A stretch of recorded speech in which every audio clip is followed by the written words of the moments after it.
eMarketer is your trusted partner for actionable data and insights on marketing, advertising, commerce, and more. But did you know eMarketer also has a division focused on B2B media solutions? Partner with eMarketer today and connect your brand messaging with our powerful audiences. Visit emarketer.com/advertise to learn more. Hello, everyone, and thanks for joining us today for the Behind the Numbers weekly listen and eMarketer podcast. This is the Friday show that is usually hosted by Marcus. You may have noticed I am not he. I'm Bill, regular host of the Around the World podcast, and I'm standing in for Marcus this week as he's had the temerity to take some leave. But the accent is similar, so hopefully this will be incredibly seamless. Anyway, this is what we've got in store for you today. Will carbon emissions be a major issue for further AI adoption? What next for smart tech? How can X get back on track? Should we replace our boss with AI? And I have an unintended and grisly side effect of global warming.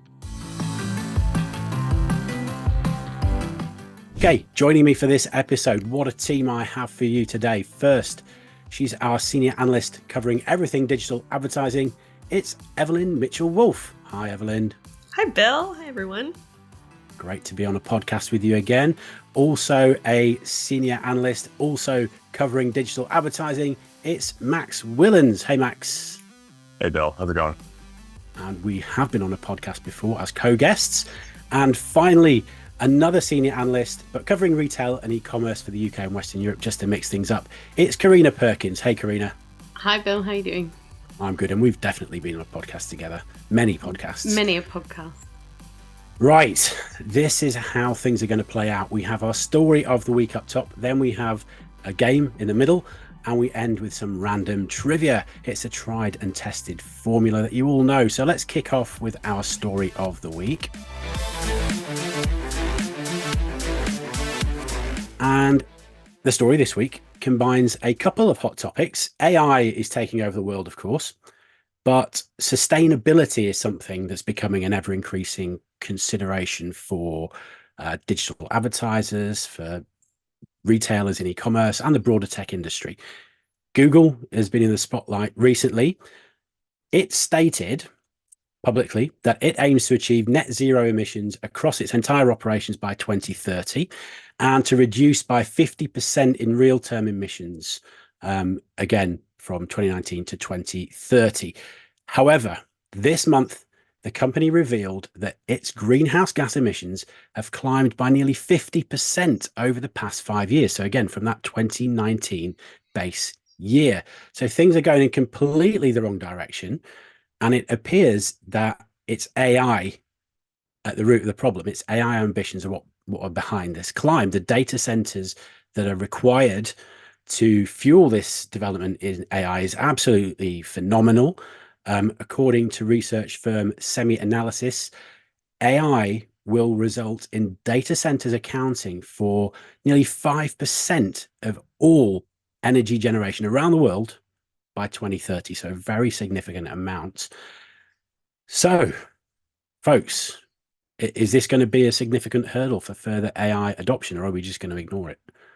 I think it's an interesting one because if AI drives kind of huge efficiencies over time, we might see that carbon load come down a little bit. But what's interesting is it might come down because it's replacing people who take longer to do tasks. So I saw one study published on nature.com that found AI image creation via something like DALL-E or Midjourney produces 310 to 2,900 times less CO2 emissions per image than human creators. So I could see that over time there might also be some efficiencies that would reduce that carbon emissions. But of course, those people are still existing on the planet and, you know, creating emissions and need to have another job. So it's an interesting one. And I think there's also the argument that AI could help companies cut their emissions by kind of overcoming sustainability challenges in the long term. So I don't think it's going to stop AI adoption, but I think companies will hopefully think twice about whether they're using it to genuinely drive efficiencies, or whether they're using it for the sake of it because everyone else is. I sort of had a similar take, but from a different perspective. And I think it's a far more cynical one, perhaps, mostly because I don't think carbon emissions will be a major issue for further AI adoption, because people don't really care, at least businesses don't really care about it. I think they should be a major issue. I think they should be considered, but they should have been considered since climate change was discovered. And time again, humanity has demonstrated striking short-sightedness on the issue. Like it's cheaper to package things in single-use plastics. So we as a society and as a species condone single-use plastics. There are countless examples of that kind of thing. And so I think there are certainly rewards in capitalism for businesses that pursue sustainability, at least in terms of optics. Otherwise, big tech wouldn't have made pledges to reach carbon neutrality or carbon negativity. But AI's carbon footprint won't slow it down any more than its copyright issues, its data privacy issues, the threats it poses to democracy, or any of its other countless issues. I think what's interesting about this whole question is how much some of the kind of greatest, if not offenders, then kind of, actors in this game are saying the quiet part out loud. There was that story in the Wall Street Journal a couple of months ago now about Sam Altman trying to raise $7 trillion to build new infrastructure to sort of power AI at a global scale, which, anytime you have a number that has the word trillion in it, it's big, but just for frame of reference, that's more than the US federal budget. So you're talking about a truly massive number. And it's also something that if the adoption continues at the pace that some people predict, it is going to become unavoidable. I think that the stat you referenced, Bill, is crazy, especially crazy because the one that I brought to the table for this call was one from a Dutch researcher named Alex de Vries, who said that by 2027, AI would require as much electricity as the Netherlands does as a country by 2027. That's about 0.5% of global electricity consumption. And so to go from 0.5% to 5% full stop in the space of 3 years, if both calculations are accurate, is just crazy. So, whether the people want it to or not, this is going to become a bigger part of the conversation around this technology. And something that I know you like talking about, Evelyn, is regulation. What if tighter regulation was to come in? So again, the EU tends to be sort of forward thinking when it comes to regulation. So in the EU, we have it's called the CSRD, I think, Corporate Sustainability Reporting Directive. Is that right? CSRD. Yes. So we have the Corporate Sustainability Reporting Directive, which requires companies to report on their emissions. I think at the moment it's only scope 1. So that's the stuff that they're actually responsible for. But it's going to soon incorporate scope 2 and 3. So that's the stuff that the people they partner with has to include that as well. But at the moment, it's a directive. It's not a law. There aren't any kind of fines or anything like that yet for people not meeting them. They just have to report on it. Are we going to be, you're already smirking, Evelyn. Are you pessimistic about this becoming enshrined in law and having fines? I'm pessimistic about it becoming law in time for it to make a huge difference. There's a huge difference between the efficacy of regulation that is imposed retroactively versus something that is imposed as technology is being developed. And, AI is moving a lot more quickly than most governments are. The EU has been sort of the front runner, even with AI regulation, of course, with the AI Act. But even still, that quickness has not matched the pace of innovation in AI. And as AI sort of continues to, as you said, take over the world, especially if the EU is like the only global entity standing firm to try and fight for sustainability in this space, I just don't imagine it's going to be enough. I think something that's more likely to hinder adoption is that energy usage comes at a cost, right? So especially with energy prices going up so much. So it will be interesting to see whether companies on balance, there's some of the efficiencies that they say they're going to drive via AI, if actually the energy cost of doing so makes it worthwhile or not. We're thinking it's not really going to hinder AI adoption. Is that where we're landing? Yeah. Okay. It probably should, cool. But it won't. Yeah. Yep. Well put. TLDR. Okay. Yeah, interesting stuff. Great conversation. But that's all we have time for Story of the Week. Time to move on to our Game of the Week. And today's game is the Super Duper game. I'm sorry about that, Nate. Is that Marcus? Did he do that? Yeah, I'm not responsible for the naming. It would have a much better name if I was the regular host. Anyway, how does it work? We have 3 rounds. Today we have fill in the blank, CEO for a day, and the random scale. The better the answers you give, the more points you get. The points may be merited. They may just be randomly handed out by me. Who knows? Good to know. Anyway, round 1 is fill in the blank. I'll give our guests a statement. They have to fill in the blank, surprisingly. And Evelyn will kick this one off for us. Samsung has just launched its latest piece of tech. It's a smart ring wearable. This is the latest addition to its vast ecosystem of devices. Some are more popular and successful than others. But is this something we really need? And what other smart device might be useful to you? So here's the statement. The smart tech missing from my life at the moment is a smart blank. Evelyn, what have you got? My playing by the rules answer is that the smart tech missing from my life at the moment is a smart refrigerator. I know they exist, but reviews I've read and watched suggest that the ones on the market barely earn the smart moniker. So I'd rather have a really great dumb fridge than a dumb fridge that's likely cheaper than a supposedly smart fridge that is more expensive but doesn't really deliver on like the promised added value. My honest answer is I don't really feel like I'm missing any smart tech from my life. I feel like I found all the right smart items, and I have enough reservations about the data privacy trade-offs about the smart tech that I currently have. So I'm pretty content with my smart, menagerie. And I do not think a smart ring is going to make a difference worldwide in that. Couldn't agree more. Max, what about you? The smart tech that's missing from my life is a smart pin.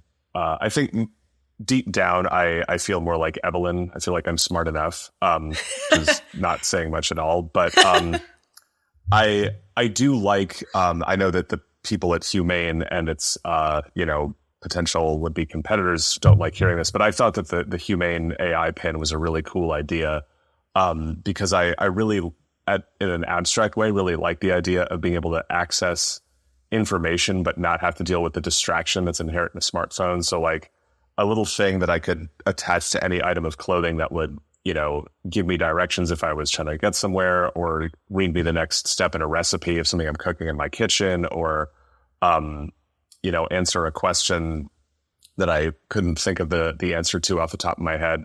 That all sounds nice, especially if you can cleave out the tidal wave of notifications I get on my iPhone all the time. So I think my answer is a pin. A pin, just to be clear, you mean like a pin badge or something? That's right, like a little brooch type thing, but more futuristic. Okay. Got you. Okay, interesting. Karina, wouldn't what you have be got? worried about the fashion statement there? Just curious. I would probably have to. They'd need to be able to have covers that you could snap on and off. Because you're right. Smart and smart, right? Smart looking and smart. There you Very go. good. Karina, what have you got? So the smart tech missing from my life at the moment is a smart toaster. I feel very much the same, that actually I found all the smart tech I like. I barely use the smart tech that I have. My smartwatch always runs out of battery and I can't be bothered to charge it. I don't feel like I need any more smart technology at the moment, and I don't particularly want to give any more personal data away. But one thing I wouldn't mind giving away of personal data is how toasted I like my toast. And I burn my toast quite a lot because I get distracted with other things. And it's always slightly underdone or too done. And so a toaster that knew my exact toasting preferences and toasted my toast to that exact amount of toasted would be brilliant. So, yeah. There you go. That's a fabulous answer. I want to change mine to that. Thanks. I'm not sure. That's just a timer. You just put a timer on. The same timer. No, but no, like, because it depends on the bread. Toast type. Yeah. Depends on the bread. If it's a pita bread or a toast or a granary, it's all different. A bagel. Gluten-free bread is also kind of a pain in the butt. So okay, I'm still not convinced. But anyway, good answers all round. So let me just give you the arbitrary scores. Evelyn leads on 4, Max and Carina on 3. There we go. On to the round 2, which is CEO for a day. This is where I put my guests in the shoes of a CEO in a specific situation and ask them, what would you do? And Max will go first for this one.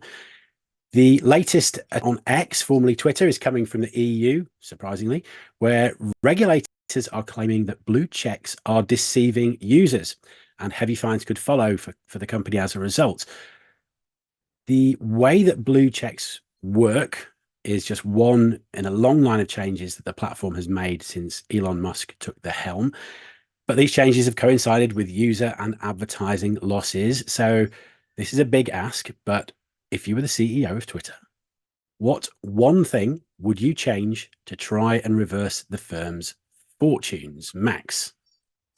I think at this point, salvaging Twitter has to be all about managing expectations. And I think that the now decades old idea that Twitter and Facebook or Twitter and Instagram might be on the same playing field is over. So what I would do instead is kind of think about it as a niche network that has a clear and I would say carefully guarded value proposition. And that's to lean into the thing that people used to think of Twitter for, which is live breaking news information. That can be the sort of tentpole of everything. So really lean into it being a place that journalists can feel comfortable on, that world leaders and political figures and public figures can go to break news. And this simple idea can be extended out into all the other things that Elon Musk and everybody are enamored of. So you can still make all the video content that he wants on there be focused on live programming. You could have all the shopping that they want to do be focused on live stream shops. So if you're not tuned in at 10 a.m. Pacific, you're not going to be able to buy these sneakers from whatever it is. And just have that be kind of the brand through line that goes through everything. So just really lean into live, especially because Mark Zuckerberg and Adam Mosseri have remained steadfast in their commitment to not have Threads, the supposed X killer, be oriented around news and politics. So go where they say they won't go and make hay. That's my plan. Really interesting. I'm actually minded of the recent election we had in the UK, which I tried to follow on TV, and I was also following it on X, Twitter, and I was getting the results quicker still on Twitter than on the TV. And I was just so frustrated in how long it was taking them to update me on the TV. So really good answer. Well done, Max. Next is Carina. What have you got? I would say mine's probably slightly more controversial, but I would say perhaps stop Elon Musk from posting anything too political on his personal feed. Because I think there's a real danger about a founder or a spokesperson becoming more overtly political, that you're kind of bound to alienate a group, a part of the user base. Especially the younger generations. And I think you're also going to upset advertisers. So I think it's quite a dangerous game to play. And I think really reining that back in would be my first priority. Good point. And Evelyn? So mine might be a little bit of a cop-out, but I would change the leadership. Get Musk out of there. Because otherwise, any other improvements could be and probably would be undone, because Musk has demonstrated himself to be very fickle and short-sighted. So as long as he does remain at the helm, I don't anticipate the audience composition, broadening. Right now it's small and very niche, and consumers didn't just up and leave for no reason, right? To both of Carina's and Max's points, they left because they dislike Musk or because they disliked the changes that he made to the platform. So he lost their trust. They're not going to come back until he's gone, and maybe not even then, right? And so most advertisers can't justify meaningful investment in a platform without a large user base, not to mention the brand safety concerns. So I just can't imagine there being any single change made to the platform that would not be counterbalanced by other things that Musk would potentially do to the platform. So I think get him out. That's the only way to save it. And you'd be brave enough to do that as CEO? Yeah, why not? I mean, we got to give it a chance. Well, if you're going to be that brave enough, I'm going to give you maximum points for that answer. So you're ahead still on 8. Wow. Max on 7, Carina on 6. Still all to play for. Okay, our final round, round 3, is the random scale. Our guests have to rank the chances of something happening on a random scale of my own devising. And it's going to be Carina to go first for this one. Okay, we've spoken many times about the tasks that AI can take on, but taking on the role of your manager, well, this is happening apparently. Some businesses are using the tech to take the stress out of management and take some of the more time-consuming tasks off their plates, such as scheduling meetings or workload management. So the question is a loaded one, so be careful. Your manager may be listening. Would you prefer an AI manager? And the scale from lowest to highest is no thanks. I'm a people person. Maybe, but give me some human contact. Interesting idea. Tell me more. Or manager, bring it on. And we're going to start with Carina for this one. Okay, I'm going to go, it's tricky this. So would we prefer an AI manager? Because I think my answer would probably be maybe, but give me some human contact. So that wouldn't be that I would prefer an AI manager, but I could see the benefits in AI assisting my manager in some of the more boring administrative tasks to free up their time to do more of the important stuff, such as meetings and kind of talking to me. Because I really think the one thing AI lacks at the moment is kind of empathy. And I think that's something that's really important in a manager. So I certainly wouldn't want my manager, who's fantastic, by the way, to be replaced by a computer or AI. But I could see the benefit in giving them AI to automate some of the sort of repetitive tasks that take up a lot of their time. Very diplomatic. You suck up. Okay. Next is Evelyn. Okay, so personally, in this industry, at this organization, and in this role, I'm going to say no thanks. I'm a people person. But broadly, similar to what Carina said, I could see AI being helpful for certain management use cases. Scheduling is one of those things. Some project management responsibilities like deadline reminders, the clerical stuff, I could see AI being really helpful for. But AI is not going to develop employees. It's not going to mentor them. It's not going to support them through challenging moments for the business. And layoffs are bad enough as it is. Can you imagine getting laid off by an AI manager? Just no. There needs to be a human element there. And if a manager can be wholly replaced by AI, then they are a bad manager. So also, if middle management gets automated away, we'll eventually end up with senior leadership that has never managed any people, and that is not a world I want to live in. So I think I'm certainly on the no end of the scale, and broadly, I think there needs to be a lot more human touch than a completely AI managed workforce. Very good. And Max? Yeah, I agree with most everything that both Evelyn and Carina have said. So I land on maybe, but give me some human contact. I think the point of this technology at this point, and this was largely what was described in the BBC piece, is that it frees up mental resources for managers, which to me is actually a potentially quite appealing use of the technology. I feel like I've worked in numerous jobs where the person who managed me had so much going on that they didn't have the bandwidth needed to sort of mentor me in any sustained way or offer any kind of sustained focus on what I was doing. I and colleagues were all just kind of one more thing on a long checklist. And so being able to sort of turn everything into a much more consultative, mentorship oriented thing actually sounds like kind of a good outcome for this technology. What I will say that also is kind of interesting is late last year, I did a presentation on AI and its kind of infiltration of the workforce.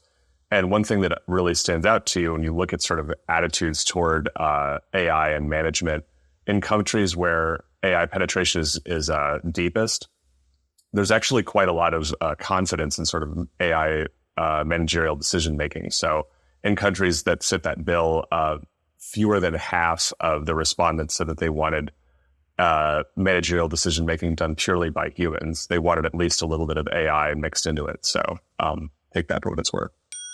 Interesting. Good answer. Okay. That's the game of the week over. And with that answer, I'm going to put Max in the lead, finishing with 11 points. Evelyn and Carina tied on 10. So well done, Max. You get the championship belt, apparently, although I haven't been given it to hand over. And also, apparently, you get the final word. Do you want the final word? I'm new. I can change the rules if you want. I was so expecting, given the competition, that I would not win, that I did not prepare anything. So I thought you were going to go another way with that statement. So no, I'll yield the balance of my time to everybody for their dinner party data. Okay, no problem. In that case, moving on to dinner party data.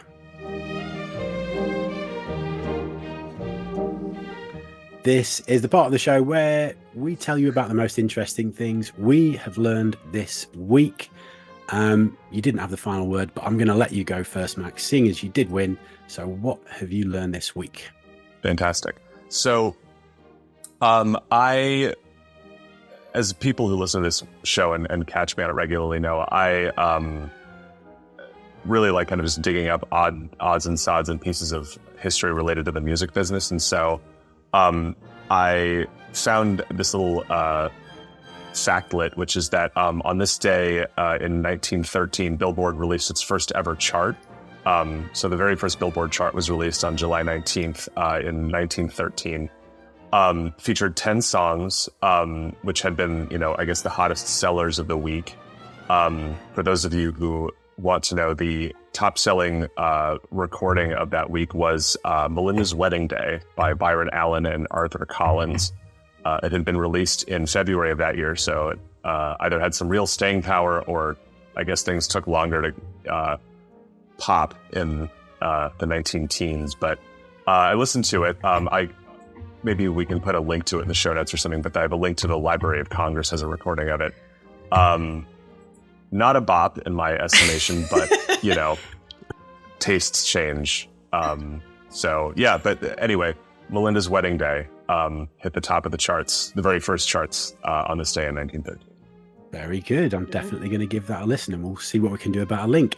Carina, why don't you go next? So the AI adoption story got me thinking about data, so I have some data about data. Approximately 402.74 million terabytes of data are created each day. Around 147 zettabytes of data will be generated this year, and by next year that'll be 181 zettabytes. If you want to know what a zettabyte is, it's 1 trillion gigabytes. Videos account for over half of internet traffic data, and the US has over 2,700 data centers. So it's their fault. I knew it. Broadly, you can always say that. We all knew that. Yeah. It's America's fault. Sorry. Very good, Carina. Okay, Evelyn, what have you learned? I have some data on bugs because it is bug season. I'm pretty sure over there in the UK as well as over here in the US. I've got spiders all over the house. I hate it. But so YouGov surveyed Americans, Brits, about bugs and their preferences for different bug types. Butterflies were the bugs that people felt the most positively about. perhaps probably unsurprising. Fireflies, ladybugs, honeybees are sort of the top cluster. Bottom cluster, also not surprising, ants, wasps, cockroaches, mosquitoes are dead last.